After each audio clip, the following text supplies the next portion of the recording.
आपको मैं एक अजीब बात बताता हूँ। ये बहुत अजीब बात है, बहुत ही आपको हैरत होगी। एक दिन बड़ी इमरजेंसी थी, मैंने रैंडमली एक दरवाजा खटखटाया, ऐसे ही रैंडमली। तो वो दरवाजा खोला, अंदर एक खातून थी, उनके साथ एक लड़का खड़ा था। मुझे आज से चंद माह पहले कुछ सहाफ़ियों ने सबसे पहले ये बताया था कि Imran you have to be very careful. तो मैंने उनसे कहा जी कि क्यों, क्या कोई रीज़न हो गया? उन्होंने कहा जी कि जिन लोगों ने आपको पहले गायब किया था, उठाया था, आपके साथ जुल्म और ज़्यादती की थी, वो लोग अब ये कह रहे हैं कि क्योंकि हमारी तवक्कुआत पूरी नहीं हुई और ये आदमी वापस से अपना काम उसी तरह कर रहा है और इसका इम्पैक्ट हमें परेशान कर रहा है, तो फिर अब इसके लिए जो है वो आखिरी हल यही है कि अब इसको एलिमिनेट किया जाएगा। जो लोग अभी मिलिट्री कस्टडी से आए, अगर आप उनसे पूछें तो वो कोई अच्छी याददाश्तें नहीं लेकर आए। वो आपको बताएंगे कि जेल में रहना बहुत आसान है और मिलिट्री कस्टडी में रहना बहुत मुश्किल है। अब जब मैं काम शुरू किया तो मुझे दोबारा धमकियाँ आना शुरू हो गई। पहले मुझे लालच देने की कोशिश की कि इमरान रियाज को ख़रीद लेते हैं। मुख्तलिफ सोर्सेज से लोग भी मेरे पास आए, ऑफर्स लेकर आए, तो मैंने उन्हें इनकार किया। मैंने कहा जी मैं अपना काम करना चाहता हूँ। मैंने अपना काम शुरू किया, उसका नतीजा आपने देखा, मुझे दोबारा घर से गिरफ्तार कर लिया गया। मेरे पे और मेरे वालिद पे और मेरे भाइयों पे भी मुकदमात बना दिए गए। अब वो लोग पाकिस्तान में है ही नहीं, वो बेचारे चले गए उस वक्त।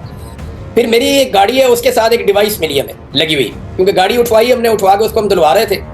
तो मेरे साथ जो एक मेरे स्टाफ का लड़का, उसको एक डिवाइस मिली गाड़ी के साथ लगी हुई, वो हमने दरिया स्वात में फेंकी। तो इस मुल्क के अंदर जहाँ पे हम टैक्स देते हैं, वहाँ पे जिनको टैक्स देते हैं वो हमें क्या मारने की कोशिश कर सकते हैं? ये एक बड़ा सवाल है जिसका जवाब मुझे अभी तक नहीं मिल रहा। जनरल बाजवा को एक एक्सटेंशन और चाहिए थी, वो ये एक एक्सटेंशन और मांगते थे। इमरान खान साहब वो एक्सटेंशन नहीं देना चाहते थे शुरू में। लेकिन शुरू में तो इमरान खान साहब से जब उनके लोगों ने पूछा एक्सटेंशन के बारे में तो उन्होंने इनकार कर दिया था। जब उन्होंने इनकार कर दिया तो बाजवा साहब ने कहा ठीक है एक्सटेंशन तो मैं ले लूंगा, लेकिन ये वज़ीर आज़म नहीं होगा। तो जनरल बाजवा ने अमेरिका में भी लॉबिंग करवाई 2021 में, और 2021 में ही उन्होंने PMLN के साथ भी चक्कर शुरू कर दिया। मुझे ये बात पता चल गई थी 2021 के अक्टूबर में, और मेरे सामने बैठकर ये बात हुई थी कि जनाब हम ऐसा कर देते हैं कि 3-4 चीजें तय कर लेते हैं आज। एक, हम फौज के किरदार को महदूद कर देते हैं हमेशा के लिए, और आर्मी चीफ की अपॉइंटमेंट का पूरा एक तरीकाकार बना लेते हैं सब मिलके।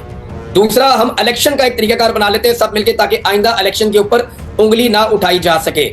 अस्सलाम नाज़रीन, आप सियासत टोर पीके देख रहे हैं। सोरा बरकत आपसे मुखातिब है। आज बहुत ही स्पेशल हमारा इंटरव्यू है। पाकिस्तान की सबसे बड़ी आवाज एंकर इमरान रियाज खान साहब पता नहीं कहां से कहां पर बैठे हुए हैं, लेकिन हमारे साथ मौजूद हैं। इमरान साहब, वेरी मच वेलकम। अस्सलाम वालेकुम।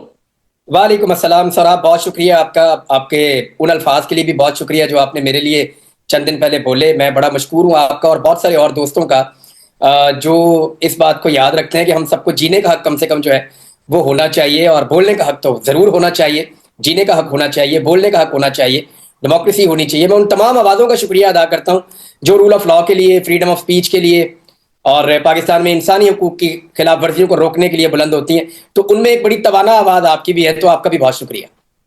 बहुत शुक्रिया सर। अच्छा इमरान साहब, गुज़श्ता एक हफ्ते आप पर बहुत ज्यादा रिपोर्टिंग हुई।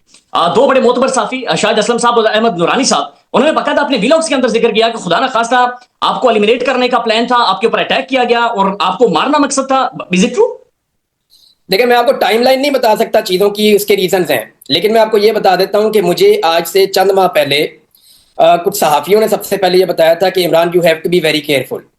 तो मैंने उनसे कहा जी कि क्यों, क्या कोई रीज़न हो गया? उन्होंने कहा जी कि जिन लोगों ने आपको पहले गायब किया था, उठाया था, आपके साथ जुल्म और ज़्यादती की थी, वो लोग अब ये कह रहे हैं कि क्योंकि हमारी तवक्कुआत पूरी नहीं हुई और ये आदमी वापस से अपना काम उसी तरह कर रहा है और इसका इम्पैक्ट हमें परेशान कर रहा है, तो फिर अब इसके लिए जो है वो आखिरी हल यही है कि अब इसको एलिमिनेट किया जाएगा। वो जब कुछ साफियों ने इस तरह कहा, अच्छा उनको भी ना कन्फ्यूजन था, वो कुछ मुझे ये कह रहे थे कि आपको दोबारा अगवा कर लिया जाएगा और अब आप बहुत लंबे अरसे तक के लिए अगवा हो जाएंगे। वो तो मैं बिल्कुल नहीं चाहता कि मुझे अगवा किया जाए, वो एक तकलीफ दे प्रोसेस है। यानी मुझे अपने जब मैं अगवा था, मुझे जबरी तौर पे लापता किया गया था, उस बीच में मैं कभी कभी ये सोचता था कि अरशद शरीफ शहीद जो है वो मेरे से बहुत बेहतर रह गए हैं। यानी इस दुनिया से चले जाना ज़्यादा आसान है और वो जो तकलीफ है जिसको वहाँ बर्दाश्त करना पड़ता है वो बहुत मुश्किल है। और क्योंकि आप दुनिया से कटे हुए होते हैं, आपको इन्फॉर्मेशन ही कोई नहीं होती, ना आपके लिए दिन दिन होता है, ना रात रात होती है, ना आपकी कोई मर्जी होती है, ना आप अपनी मर्जी से खा पी सकते हैं, आपको चलने के लिए भी जगह मुयसर नहीं होती, बस आप एक पिंजरे में बंद होते हैं। आपकी सोचों तक के ऊपर पहरा लगा हुआ होता है, हर वक्त 24 घंटे आपको मॉनिटर किया जा रहा होता है। जब दिल करे आपको कोई जगा दे, जब दिल करे आपको कोई दवाई खिला दे, जब दिल करे आपको इंजेक्शन लगा दे, जब दिल करे आपको फैंटी लगा दे, तो आप एक जानवर की तरह की जिंदगी गुजार रहे होते हैं। तो वो बहुत मुश्किल होता है, खासतौर पर जिस आदमी में थोड़ी सी भी गैरत हो उसके लिए तो बहुत ही मुश्किल हो जाता है, वो ज़हनी मरीज बन जाता है वहाँ पे। मेरे साथ ये हुआ यानी अगर ऐसी मेडिसिन हैं कि अगर आपको एक दवाई दे दी जाए, आप हंस रहे हैं तो फिर आप सारा दिन हंस रहे हैं, अगर आप रो रहे हैं तो फिर आप सारा दिन रो रहे हैं। यानी ऐसी अजीबोगरीब चीजें हैं। तो वो जो लोग अभी मिलिट्री कस्टडी से आए, अगर आप उनसे पूछें तो वो कोई अच्छी याददाश्तें नहीं लेकर आए। वो आपको बताएंगे कि जेल में रहना बहुत आसान है और मिलिट्री कस्टडी में रहना बहुत मुश्किल है। तो मुझे उन्होंने कहा जी लंबे अरसे के लिए आपको गायब किया जा सकता है। फिर मुझे एक दो सोर्सेज है, उन्होंने कहा कि आपको बहुत केयरफुल रहना है, आपकी जान को खतरा है। दूसरा, जब मुझे छोड़ा गया था तो मुझे जिस आदमी ने छोड़ा था उसने कहा था कि अब तुम्हारा आखिरी हाल यही है कि अगर अब भी तुम जाओ और जाके हमारी मर्जी के मुताबिक ना चलो तो हमारे पास फिर कोई और रास्ता नहीं होगा, तुम्हें मारना ही फिर मसले का हल होगा। ये मुझे उस ऑफिसर ने कहा था जिसने मुझे छोड़ा था। उसने कहा या तो तुम्हें हम यहां लेकर आएंगे वापस, तो मैंने कहा इससे अच्छी तो मौत है। उसने कहा तो वो ख्वाहिश भी पूरी हो जाएगी, ये उसका जुमला था। और उसने मुझे ये भी कहा कि फिर इसके अलावा हल भी कोई नहीं है। तो मैं अपना काम कर रहा था। देखें, मैं 5 महीने तक काम नहीं कर पाया ना, मैं आपने मेरी हालत देखी है, मैं नहीं कर पा रहा था। उसके बाद फिर मैंने शुरू कर दिया। अब जब मैं काम शुरू किया तो मुझे दोबारा धमकियां आना शुरू हो गई। पहले मुझे लालच देने की कोशिश की कि इमरान रियाज को खरीद लेते हैं। मुख्तलिफ सोर्सेज से लोग भी मेरे पास आए, ऑफर्स लेकर आए, तो मैंने उन्हें इनकार किया। मैंने कहा जी मैं अपना काम करना चाहता हूँ और मैंने इस दिन का इंतजार किया कि मैं ठीक हो जाऊं। तो मेरे अल्लाह ने मुझे सेहत दी है, तो ये जो मेरी फॉलोइंग है या जो मेरी जुबान है या अल्लाह ताला ने मुझे जो काबिलियत दी है, इसका मैंने जाके हिसाब भी तो देना है। तो मैं अपना काम करूंगा। और मैंने अपना काम शुरू किया। उसका नतीजा आपने देखा, मुझे दोबारा घर से गिरफ्तार कर लिया गया। मेरे पे और मेरे वालिद पे और मेरे भाइयों पे भी मुकदमात बना दिए गए। अब वो लोग पाकिस्तान में है ही नहीं, वो बेचारे चले गए उस वक्त और उन्हें जाना पड़ गया, क्योंकि हमें समझ आ गई थी कि अब ये रियासत का इसका निज़ाम किसी को भी नहीं छोड़ेगा। और सबको इस बात की भी समझ आ गई थी कि मेरे बारे में भी उनको आइडिया था कि ये जब तक बोलता रहेगा तब तक खुश रहेगा, और जब इसको हम रोक लेंगे इसके काम से तो ये यानी मुतमईन नहीं रहेगा। मुझे वो यानी मुझे ऐसा लगता है कि मैं अब सौराब भाई रह ही नहीं सकता अपना काम किए बगैर, मुमकिन नहीं है। तो मैं अपना काम शुरू कर दिया, इन्होंने दोबारा गिरफ्तार कर दिया। फिर लंबे अरसे तक मुझे जेल में भेज दिया, 1 महीना मुझे इन्होंने रखा अपने पास। फिर मैं छूट कर आया, फिर मैंने अपना काम शुरू कर दिया। फिर मुझे बाकायदा कुछ इंटेलिजेंस के लोग मिले, उन्होंने मुझे मुबारकबाद दी। यानी उन्होंने कहा जी हम अचानक अच्छा। यहाँ पे आ गए, तो अचानक तो कोई कहीं पे भी नहीं आता। तो मेरे से उनकी जब मुलाकात हुई तो उन्होंने कहा जी कि आपको मुबारक हो, आप अब हज पे चले जाएंगे, तो आपका अदालत में केस लगा हुआ है। मैंने कहा जी मैं अदालत से इजाजत लूंगा, मुझे आप लोगों की नीयत के ऊपर आइडिया नहीं है कि आप मुझे जाने देंगे या नहीं, लेकिन मैं अदालत से इजाजत लेकर हज पे जाऊंगा। लेकिन वो जो मेरे साथ हुआ वो भी आप लोगों ने देखा। अच्छा, इसके बाद ना मुझे मेरे कुछ सोर्सेज ने बताया कि आपको ज्यादा केयरफुल रहना, आपके ऊपर अटैक हो सकता है। तो मैंने उसको ना फॉर ग्रांटेड लिया उस वक्त। फिर मेरी एक गाड़ी है, उसके साथ एक डिवाइस मिली हमें लगी हुई, क्योंकि गाड़ी उठवाई हमने, उठवा के उसको हम धुलवा रहे थे। तो मेरे साथ जो एक मेरे स्टाफ का लड़का, उसको एक डिवाइस मिली गाड़ी के साथ लगी हुई, वो हमने दरिया स्वात में फेंकी। वो जो डिवाइस थी स्वात के दरिया में हमने फेंक दिया उसको, और हम ज्यादा केयरफुल हो गए। मैंने अपनी लोकेशन भी तब्दील कर ली। उस वक्त मुझे एक दिन फोन आया, उन्होंने कहा इमरान साहब आप जहां पे भी ना यहाँ से आप फौरन निकल जाए। मैं ये बात सुन के उस बंदे की थोड़ा सा यानी मैंने उसे कहा, मैंने कहा आप मुझे बताओ मैं कहाँ हूँ। अब जर्नलिस्ट है ना, हमें आदत है सवालात करने की। मैंने कहा तुम बताओ मैं किधर हूँ। उन्होंने कहा जी इमरान साहब आप जिधर भी है ना, यहाँ पे अभी थोड़ी देर के बाद रेड होगा, आप यहाँ से निकल जाए। मैंने कहा जब तुम्हें पता ही नहीं है मैं कहाँ हूँ तो तुम्हें ये कैसे पता कि यहाँ पे रेड होगा। कहते सर मैं आपको जो बता रहा हूँ आप यहाँ से निकल जाओ। मेहरबान आदमी था और उसने अपना पूरा तारुफ भी नहीं करवाया, लेकिन उसने मेरे से 3 या 4 मरतबा रब्ता किया आज तक, और हर मरतबा एक अलग नंबर से ही रब्ता किया उसने। तो उसने कहा जी आप जहाँ हैं ना भाई, आप यहाँ से निकल जाए फौरन। अच्छा, मेरा एक दोस्त मेरे पास से उठकर गया था, मैंने उसी को फोन किया, मैंने कहा आजा भाई। तो वो रास्ते से वापस आ गया। मैंने अपनी गाड़ियां भी वहां छोड़ी, सब लोगों को वहां छोड़ा, और मैं उठ के वहां से उसके साथ गाड़ी में बैठ के खामोशी से, ऐसे ही बिल्कुल गैर महसूस तरीके से वो गैराज से मैं बैठ के निकला और मैं चला गया उसके साथ। 7 मिनट के अंदर वहां पे रेड हुआ, विद इन 7 मिनट्स। यानी मुझे बाद में मेरे लोगों ने बताया कि 7 मिनट के अंदर यहाँ घेरा पड़ गया था हर तरफ से। अच्छा, उसमें बाद में जब हमने पता कराया तो खैबर पख्तूनख्वा का एक इदारा है, उसका नाम है DSB। ये जैसे आपका पंजाब में होता है ना स्पेशल ब्रांच, या आपका इस्लामाबाद में वजीर आजम के पास होती है एक IB टाइप की, इसी तरह खैबर पख्तूनख्वा का कोई DSB है। ये उसके लोग उसके अंदर कुछ आइडेंटिफाई हुए। तो वहां हमें परेशानी शुरू हो गई कि खैबर पख्तूनख्वा की इंतजामिया जो है वो, आपको पता है कि वो वजीर आला के कितने इख्तियारात हैं। वहाँ इख्तियारात वजीर आला उतने इंजॉय नहीं कर रहे जितने होने चाहिए एक वजीर आला के, और ज्यादातर इख्तियारात जो है एस्टेब्लिशमेंट के पास है। तो मुझे इस बात का भी आइडिया हो गया। फिर मेरे खैबर पख्तूनख्वा में कुछ दोस्त हैं, उनमें से मुझे एक सीनियर ब्यूरोक्रेट मेरा दोस्त है, उसने मुझे बताया, उसने कहा इमरान भाई आपने हम पे भरोसा नहीं करना। मैंने कहा जी वजह क्या है। उसने कहा जी हम आपको खुद फंसवा देंगे, तो आपने ये भरोसा नहीं करना कि ये खैबर पख्तूनख्वा है तो यहाँ पे आप सेफ हैं, यहाँ से आपने अपने आप को फिर भी महफूज रखना है। मैंने फिर अपनी लोकेशन चेंज की। वो 2-3-4 दफा ऐसा हुआ कि मैं अपनी लोकेशन चेंज करता रहता था और मुझे खबरें मिलती रहती थी। तो इसी शख्स ने मुझे, उसी सोर्स ने, और एक और बंदा उसने भी मुझे ये कंफर्म किया, एक सहाफ़ी है उन्होंने भी किया कि आपको ना ज्यादा केयरफुल रहना है। तो मैंने मुख्तलिफ इलाकों में पाकिस्तान में टाइम गुजारना शुरू किया, और थोड़े दिन पहले जो इतला मेरे पास पहुंची वो ज़्यादा खौफनाक थी। यानी वो इतना सिंपल नहीं था। यानी मुझे जिस हालत में, जिस जगह मैं मौजूद था, उस जगह से दूसरे पॉइंट तक जब मैं गया हूँ, तो मैं जिस तरह गया हूँ वो आप ये समझ लें कि यानी इस हालत में निकला हूँ कि मैं कोई चीज़ भी अपनी नहीं उठा सका, अपना सामान भी मैं नहीं ले सका। मुझे खतरा था कि अगर इस पॉइंट तक कोई पहुंच गया तो वो दूसरे पॉइंट पे भी आ जाएगा, और मुमकिन है मेरे सर पे कोई पहुंच जाए। तो मुझे जो इन्फॉर्मेशन आई वो ये है कि तुझे अब उठाने का प्लान नहीं है, और तेरे ऊपर अटैक हो सकता है, तेरे ऊपर हमला हो सकता है, मारा जा सकता है। और उसकी जो तफसीलात हैं वो बड़ी घिनौनी है और बहुत अजीब चीज़ें हैं, जिनको मुझे ऐसा लगता है कि मुझे डिस्कस करते हुए भी बुरा लगता है। यानी आप किसके बारे में क्या कह रहे हैं? हम टैक्स देते हैं इस मुल्क में, और मैं इस मुल्क का टैक्स पेयर हूँ, इस मुल्क में मेरा घर है, इस मुल्क के अंदर जो है वो मेरी ज़मीन है, मैं इसको ओन करता हूँ, इसके एक एक पहाड़ को, इसकी एक एक वादी को, इसके एक एक इलाके को, एक एक चप्पे को। मैं मालिक हूँ इस मुल्क का, और मेरी तरह 25 करोड़ और मालिक हैं इस मुल्क के। तो इस मुल्क के अंदर जहाँ पे हम टैक्स देते हैं, वहाँ पे जिनको टैक्स देते हैं वो हमें क्या मारने की कोशिश कर सकते हैं? ये एक बड़ा सवाल है जिसका जवाब मुझे अभी तक नहीं मिल रहा। और जो मेरे सोर्स ने मुझे कहा उससे मिलती जुलती चीज़ें मैंने ग्राउंड पे, मुझे रिपोर्ट्स भी मिली। तो उसके बाद फिर मैंने ये फैसला किया कि अब मैं, जब तक कि चीज़ें नॉर्मलाइज नहीं हो जाती या मुकम्मल तौर पे ठीक नहीं हो जाती, तब तक मैं इस सिस्टम के साथ जो पहले मैं कर रहा था कॉपरेशन के, मैं हर अदालत में पेश हो जाता था, हर जगह पे आ जाता था, जो मुझे कहता था मुलाकात करने में मुलाकात भी कर देता था। तो मैं इन चीज़ों से अब गुरेज करूंगा, और जब तक हो सकेगा मैं अपना काम करता रहूंगा। अच्छा सर, अब जवाब देना चाहें या ना देना चाहें ये ज़ाहिर आप पर है, लेकिन जावेद चौधरी साहब ने भी रिपोर्ट किया, ज़ाहिर है आपने उसकी तरदीद की थी। उन्होंने कहा जनाब वो स्मगलर्स पता नहीं क्या करते हैं, और इस तरह से इमरान रियाज खान बहरहाल पाकिस्तान से बाहर चले गए। तो बहरहाल सर आप पाकिस्तान में नहीं हैं, ये दुरुस्त है? देखें, जावेद चौधरी साहब ने जो बात की है ना कि मैं बैठ के स्मगलर्स के साथ निकल गया हूँ, ये इतना आसान, पाकिस्तान से निकल जाना ये ऐसे इतना आसान जैसे उन्होंने बता दिया, ऐसे है नहीं। तो ये पता नहीं किस दौर की वो बात कर रहे हैं, जब लोग बैठते थे कश्तियों में और कश्तियों में बैठ के निकल जाते थे और वहाँ ओमान में चले जाते थे, और ओमान वाले आगे से उनको हैप्पी बर्थडे टू यू कह के वीज़ा लगा देते थे, या उनको आगे से जो है वो उनके पासपोर्ट पे स्टैम्प कर देते थे। पता नहीं किस दौर की बात कर रहे हैं। पाकिस्तान तो पूरी तरह से कंप्यूटराइज मुल्क है, तो ओमान जो है उसकी टेक्नोलॉजी तो पाकिस्तान से भी आगे है, दुबई की टेक्नोलॉजी भी बहुत आगे है। वहां पे जो भी आदमी एंटर होता है या वहां से एग्जिट होता है, उनके पास पूरा उसका रिकॉर्ड होता है। ये आज से चंद दहाइयां पहले तो ये चीजें मुमकिन थी, अब ये ऐसे मुमकिन नहीं है। देखिए, मैंने अपने आप को महफूज करने के लिए पूरा बंदोबस्त किया जो मैं कर सकता था, उसके लिए मैंने कीमत भी चुकाई, मुझे चोट भी लगी। लेकिन मैं आपको ये बता रहा हूं कि मैं, जो जावेद चौधरी साहब वाली कहानी है वो ठीक नहीं है। वो मेरे से पूछ लेते तो मैं उनको ऑफ द रिकॉर्ड बता ही देता। ठीक है। अच्छा इमरान साहब, बराए मेहरबानी ये बताएं कि आप एक जर्नलिस्ट हैं, एक बड़ी इंपैक्ट वाली आवाज है। एक साफी का और रियासत का इतना ज्यादा क्लैश हो जाना, या फिर रियासत का इतना जबर एक साफी के साथ, और खास तौर पर आपके साथ, ये टू मच है, ये बहुत ज्यादा है, ये अनबिलीवेबल है। वाई आपने कभी खुद एंगेज करने की कोशिश नहीं की? कम से कम कुछ सोचता हूँ ये बात, सोहाब भाई, मैं भी ये बात सोचता हूँ। देखें, मेरा इख्तलाफ पहली दफा नहीं हुआ, पहली मरतबा इख्तलाफ हुआ था मेरा। जनी मैं मिलिट्री एस्टेब्लिशमेंट की बात करूं तो पहली दफा मैं रिपोर्टर था, तो मेरा एक दफा इख्तलाफ हो गया था। एक टेररिज्म के खिलाफ ऑपरेशन चल रहे थे, वहां मैं कवरेज के लिए गया था, तो वहां एक छोटा मोटा फड्डा हो गया था, उसकी मैंने कीमत चुकाई थी।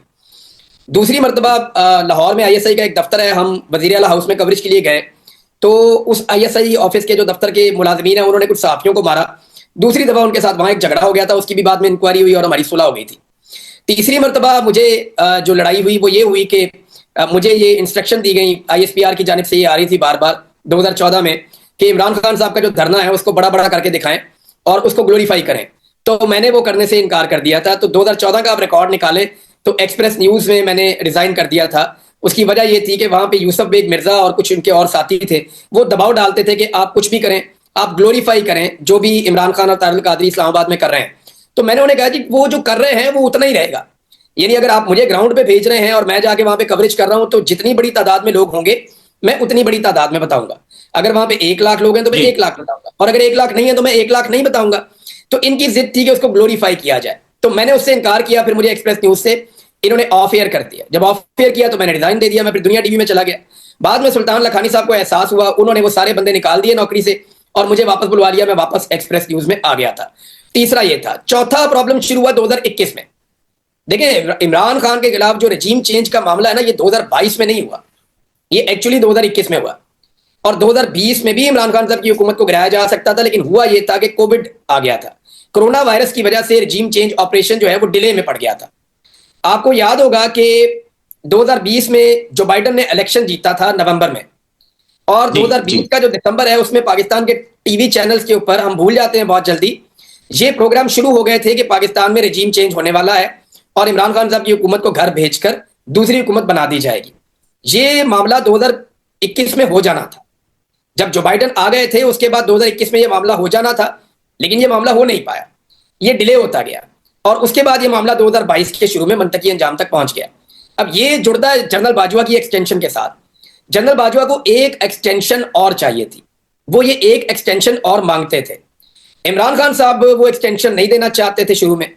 देखें, शुरू में तो इमरान खान साहब से जब उनके लोगों ने पूछा एक्सटेंशन के बारे में तो उन्होंने इनकार कर दिया था। जब उन्होंने इनकार कर दिया तो बाजवा साहब ने कहा ठीक है एक्सटेंशन तो मैं ले लूंगा, लेकिन ये वज़ीर आज़म नहीं होगा। फिर उन्होंने दो तरफ उन्होंने पूरा अपना मूव चलाया था। एक, उन्होंने पॉलिटिकल पार्टीज को डराया जनरल फैज हमीद दिखा के कि ये फैज हमीद आर्मी चीफ आएगा तो तुम लोगों को ये कर देगा वो कर देगा। हालांकि फैज हमीद ने अकेले ने क्या करना था, फैज हमीद ने जो भी किया पॉलिटिकल इंटरफेरेंसेस वो सारी की सारी जनरल बाजवा के साथ मिलकर की थी। ये दोनों मुजरिम अगर हैं तो, वरना दोनों ही बेगुनाह हैं। मैं इन मामलात में कह रहा हूं, करप्शन में नहीं कह रहा। करप्शन के मामला जनरल बाजवा के अलग हो सकते हैं, फैज हमीद के अलग हो सकते हैं, लेकिन जो पॉलिटिकल इंटरफेरेंस है वो डीजीआईएसआई और आर्मी चीफ ने दोनों ने मिलकर की है, वो किसी एक ने नहीं की। और जितना जनरल बाजवा को सियासत का शौक था, हमने उनसे मुलाकातें की, बहुत सारे सहाफी जो उन्हें मिले उन सबको पता है कि वो पॉलिटिक्स के ऊपर कितनी ज्यादा डिस्कशन करते थे और उनको सियासत का कितना ज्यादा शौक था, और आज भी उनको बहुत शौक है। थोड़े दिन पहले मैंने उनकी एक कॉल सुनी है, 1 घंटे तक वो एक बंदे से बातें कर रहे थे, मैं बैठ के आराम से सुन रहा था, बल्कि मैंने लिख लिख के सवाल भी दिए और मुझे उन्होंने सवाल पूछ के जनरल बाजवा से जवाब भी लिए। उनको ये नहीं पता था बाजवा साहब को कि इमरान रियाज सुन रहा है, तो मुझे अभी भी आइडिया है कि उनको कितना शौक है। तो जनरल बाजवा ने अमेरिका में भी लॉबिंग करवाई 2021 में, और 2021 में ही उन्होंने पीएमएलएन के साथ भी चक्कर शुरू कर दिया। मुझे ये बात पता चल गई थी 2021 के अक्टूबर में, जब मलिक अहमद खान साहब ने मुलाकातें शुरू की थी सितंबर अक्टूबर में। ये जाते थे मिलने के लिए जीएचक्यू में, और मलिक अहमद खान साहब वो बीच में कड़ी थे जो शरीफ खानदान और जनरल बाजवा के बीच में सौदेबाजी करवा रहे थे आने वाले वक्त के लिए और हुकूमत को तब्दील करने के लिए। फिर वहीं से आपको वो डिक्की वाली कहानी भी मिलती है कि डिक्की के अंदर शहबाज शरीफ को अंदर ले जाया गया, तो वो मलिक अहमद खान साहब उसकी मेन कड़ी है जिन्होंने ये सारा काम किया था। और वो इतना करीब हो गए थे जनरल बाजवा के कि जनरल बाजवा के लिए वजीर आला पंजाब का मेन कैंडिडेट मलिक अहमद खान बन गया था। शहबाज शरीफ को जब वजीर आला बनाया पंजाब का, तो इस पे जनरल बाजवा बहुत नाराज हुए थे और उन्होंने ये कहा था कि मैंने तुम्हें कहा भी था कि मलिक अहमद खान को बनाना है, लेकिन मलिक अहमद खान को वजीर आला पंजाब नहीं बनाया गया। उसके बाद फिर पंजाब में फेयर इलेक्शन करवा के परवेज अली को मौका दे दिया गया और शहबाज शरीफ के बेटे का पत्ता साफ हो गया, हमजा शहबाज का। तो अब जनरल बाजवा जो आए थे एक्सटेंशन लेने के लिए, और उनका सौदा भी हो गया था एक्सटेंशन का। इरफान सिद्दीकी साहब गवाही दे चुके हैं, पीएमएलएन के कई बंदे गवाही दे चुके हैं कि जनरल बाजवा को एक्सटेंशन देनी थी, लेकिन चंद वाकयात 2022 में ऐसे हो गए कि उन वाकयात के बाद जनरल बाजवा की एक्सटेंशन के इम्कानात खत्म हो गए और फिर जो है वो नए आर्मी चीफ आ गए। अब जब नए आर्मी चीफ आ गए तो फिर जनरल बाजवा की तो होगी वहां पे कहानी खत्म। लेकिन आपको एक चीज और याद होगी कि इमरान खान साहब ने भी एक मौके पर कहा था कि जनरल बाजवा को 6 महीने की एक्सटेंशन दे दो, याद है आपको? जी जी, ऐसा ही, बिल्कुल ऐसा ही। इमरान खान साहब ने इसलिए कहा था कि जनरल बाजवा ने पंजाब में फेयर इलेक्शन करवा के 17 जुलाई 2022 को फेयर इलेक्शन करवा के इमरान खान को यकीन दिलवाया था कि पूरे पाकिस्तान में मैं ऐसा इलेक्शन करवा दूंगा, आप मुझे एक्सटेंशन ये हुकूमत दे रही है उसके ऊपर आप रुकावट ना डालें। हुकूमत जनरल बाजवा को 1 साल एक्सटेंशन देना चाहती थी, इमरान खान 6 महीने की बात करते थे, जनरल बाजवा 2 साल की एक्सटेंशन मांगते थे। ये तीनों की अलग अलग कहानी थी, लेकिन हुआ ये कि अरशद शरीफ की शहादत और इमरान खान को गोलियां लगने के बाद फिर वो कहानी खत्म हो गई और फिर नए आर्मी चीफ आ गए। ठीक है, मैं अब आपकी एंगेजमेंट की मैं बात कर रहा हूं कि आपके साथ जो जबर हुआ, आपके साथ जो रियासती ज्यादती है, मैं जब एजेंसियों की कैद में था तो मैंने उनसे ये बात पूछी थी। अब देखें ना, उन्हीं की अंडरस्टैंडिंग है जो मैं आपको बता सकता हूं, जो उन्होंने मुझे बताया।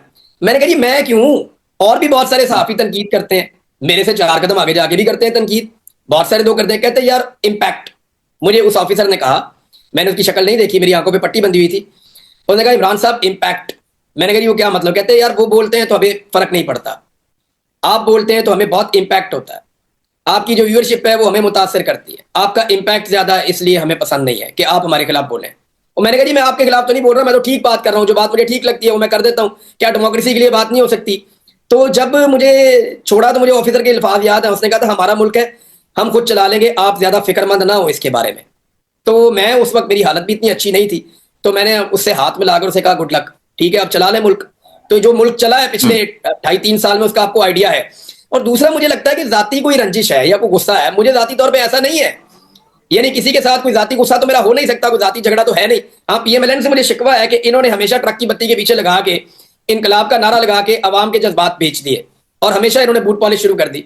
मियां साहब के पास बेहतरीन मौका था कि वो इमरान खान को साथ में लाके, जब वो इमरान खान अपोजिशन में थे और मियां साहब ने पीडीएम की हुकूमत बना ली थी, इनके पास बेहतरीन मौका था, इमरान खान मान भी गए थे एक मौके पर और मेरे सामने बैठकर ये बात हुई थी कि जनाब हम ऐसा कर देते हैं कि 3-4 चीजें तय कर लेते हैं आज। एक, हम फौज के किरदार को महदूद कर देते हैं हमेशा के लिए और आर्मी चीफ की अपॉइंटमेंट का पूरा एक तरीकाकार बना लेते हैं सब मिलके। दूसरा, हम इलेक्शन का एक तरीकाकार बना लेते हैं सब मिलके ताकि आइंदा इलेक्शन के ऊपर उंगली ना उठाई जा सके।